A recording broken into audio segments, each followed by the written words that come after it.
friends, welcome to JSJ Jesse Education. இன்னைக்கு நம்ம வீடியோல ஊழலற்ற இந்தியாவை உருவாக்குவோம் பற்றிய கட்டுரை தான் நம்ம பார்க்க போறோம். ஃபர்ஸ்ட் குறிப்பு சட்டகம் பார்க்கலாம். இந்த குறிப்பு சட்டகம்னா என்னன்னு பாத்தீங்கன்னா, நம்ம கட்டுரையில என்னென்ன டாபிக்ஸ் கொடுக்க போறோமோ அந்த டாபிக்ஸ் எல்லாம் ஃபர்ஸ்டே நம்ம ரைட் பண்ணி வச்சிருவோம். ஸோ அதை தான் குறிப்பு சட்டகம் சொல்லுவோம். இதை நீங்க கம்பல்சரி எக்ஸாம்ல கேட்டிருந்தாலும் சரி, இல்ல நீங்க காம்படிஷனுக்கு ரைட் பண்றதாலும் சரி, இந்த கட்டுரை எப்ப எழுதினாலும் குறிப்பு சட்டகமா மிஸ் பண்ணாம எழுதுங்க. எந்த கட்டுரை கேட்டிருந்தாலும் சரி, குறிப்பு சட்டகம் கம்பல்சரி அவசியம். பேச்சு போட்டிக்குன்னா குறிப்பு சட்டகம் தேவையில்லை. நம்ம கட்டுரை எழுதணும்னா குறிப்பு சட்டகம் ரொம்ப ரொம்ப அவசியம் ஃப்ரெண்ட்ஸ். அப்பதான் உங்களுக்கு தனியா இதுக்குன்னே மார்க்ஸ் வந்து அலாட் பண்ணுவாங்க. ஓகேங்களா, வாங்க வீடியோக்குள்ள போலாம். குறிப்பு சட்டகம். முன்னுரை. ஊழலற்ற இந்தியாவை உருவாக்குவதற்கான வழிகள், ஊழலினால் ஏற்படும் விளைவுகள், இந்தியாவில் ஊழல் ஏற்பட காரணங்கள், இந்தியாவும் ஊழலுக்கு எதிரான சட்டங்கள். முடிவுரை. முன்னுரை. பன்முகத்தன்மை கொண்ட நாடான இந்தியாவானது பல ஆண்டுகளாக ஊழலின் சவாலை எதிர்கொண்டே வருகின்றது.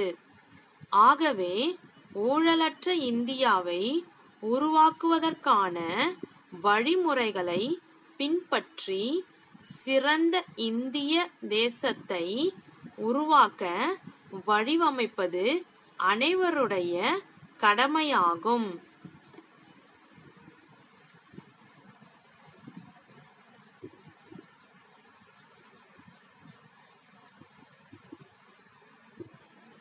ஊழலற்ற இந்தியாவை உருவாக்குவதற்கான வழிகள். இந்திய நாடானது ஊழலின் மிக பிரதான இடத்தை பெற்று வருகின்றது. அதாவது லஞ்சம் கொடுத்தல் மற்றும் வாங்குதலான இந்தியாவில் அதிகமாக இடம் பெற்று வருவதாக டிரான்ஸ்பரன்சி இன்டர்நேஷனல் ஆனது தனது ஆய்வில் குறிப்பிட்டுள்ளது. அந்த வகையில் ஊழலற்ற இந்தியாவை உருவாக்குவதில் கல்வி பிரதான இடத்தினை வகிக்கின்றது. அதாவது கல்வி அறிவற்ற பலரே சட்டவிரோதமாக பல ஊழல் நடவடிக்கைகளை மேற்கொள்கின்றனர்.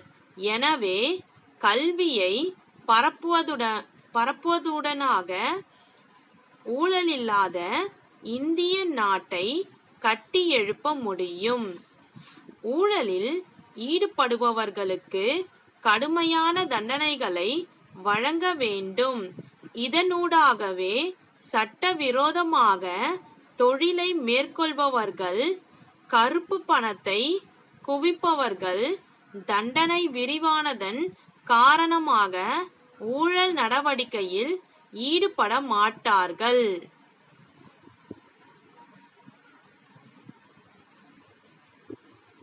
அரசு அலுவலகங்கள் மற்றும் ஏனைய இடங்களில் சிசிடிவி கேமராக்களை பொருத்துதலினூடாக ஊழலில் ஈடுபடுபவர்கள் இனங்கண்டு தண்டனையை பெற்றுக்கொள்ள முடியும்.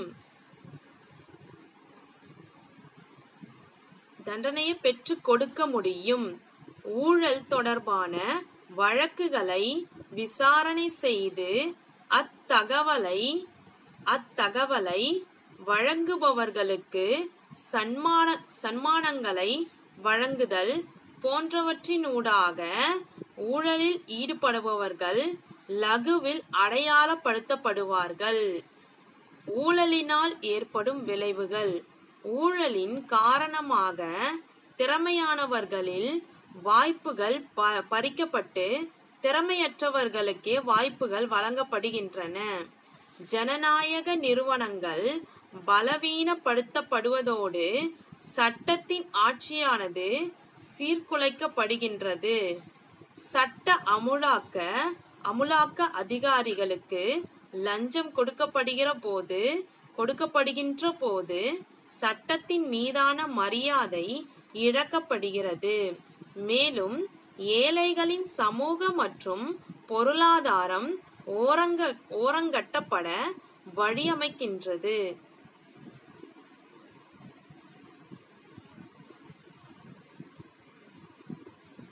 இந்தியாவில் ஊழல் அதிகரிக்கின்றமைக்கான காரணங்கள். இந்திய நாட்டில் ஊழலானது பல காரணங்களின் அடிப்படையில் இடம்பெறுகின்றது. அந்த வகையில் அதிக வரிகள் மற்றும் அதிகாரத்துவ கட்டுப்பாடு போன்ற காரணங்களால் ஊழலானது அதிகரித்து காணப்படுகின்றது.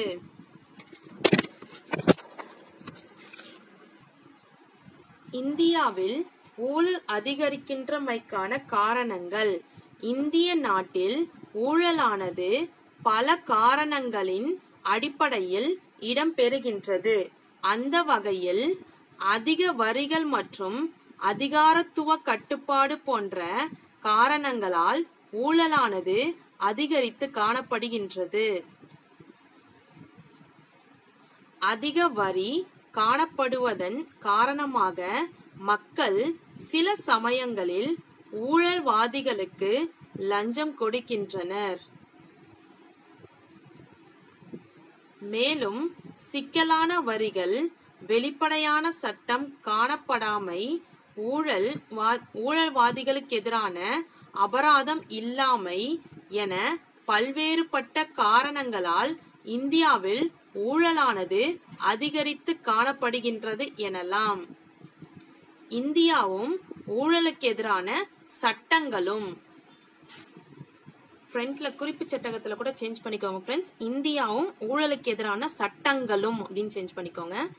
இந்தியாவில் ஊழலுக்கு எதிராக கடுமையான சட்டங்கள் கொண்டு வரப்படுவதோடு மாத்திரம் நின்றுவிடாமல் அதனை நடைமுறைப்படுத்துவதனூடாகவும் ஊழல் இல்லாத இந்திய தேசத்தை எம்மால் உருவாக்கி கொள்ள முடியும்.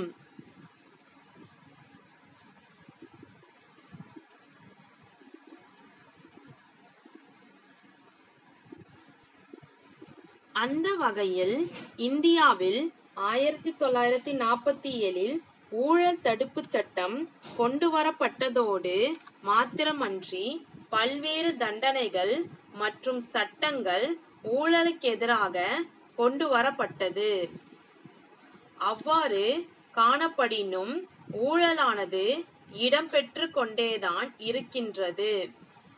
எனவேதான் லஞ்சம் கொடுப்பவருக்கு எதிராக சட்டங்கள் கொண்டு வரப்படுவது போன்று லஞ்சம் வாங்குபவர்களுக்கு எதிராகவும் சட்டங்கள் கொண்டு வரப்பட வேண்டும்.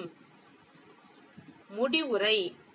இந்திய நாடானது பல்வேறு அபிவிருத்தியை நோக்கி நகரும் ஓர் நாடாகவே திகழ்கின்றது. இத்தகைய சூழலில் ஊழலை ஒழித்து ஒரு வளமாக நாட்டை உருவாக்குவது ஒவ்வொரு இந்தியனதும் கடமை என்றுணர்ந்து செயல்படுவதன் மூலமே ஊழலில்லா இந்தியாவை உருவாக்க முடியும். ஃப்ரெண்ட்ஸ், இந்த வீடியோ உங்களுக்கு பிடிச்சிருந்துச்சுன்னா லைக் பண்ணுங்க, உங்க ஃப்ரெண்ட்ஸ்க்கும் ஷேர் பண்ணுங்க. வேற ஏதாவது உங்களுக்கு S A writing English and Tamil, letter writing English and Tamil, spoken English பேச்சு போட்டி இங்கிலீஷ் அண்ட் தமிழ் வேணும்னா உங்களுக்கு மறக்காம கமெண்ட் செக்ஷன்ல கமெண்ட் பண்ணுங்க ஃப்ரெண்ட்ஸ். என்னோட இன்னொரு சேனல் ஜேஎஸ்ஏ ஜெஸ்ஸி ஸ்போக்கன் இங்கிலீஷ் சேனல், அதுல ஸ்போக்கன் இங்கிலீஷ் ரிலேட்டடான வீடியோஸ்லாம் போஸ்ட் பண்ணிட்டு இருக்கேன். டிஸ்கிரிப்ஷன்ல லிங்க் இருக்கு, மறக்காம விசிட் பண்ணி சப்ஸ்கிரைப் பண்ணிக்கோங்க ஃப்ரெண்ட்ஸ். என்னோட இன்னொரு சேனல் ஜேஎஸ்ஏ ஜெஸ்ஸி இங்கிலீஷ் கிராமர் சேனல், அதுல கிராமர் ரிலேட்டடான வீடியோஸ்லாம் போஸ்ட் பண்ணிட்டு இருக்கேன். டிஸ்கிரிப்ஷன்ல லிங்க் இருக்கு, மறக்காம விசிட் பண்ணி subscribe பண்ணிக்கோங்க friends. Thanks for watching. We will meet in the next video. Bye bye. See you. Take care. God bless you.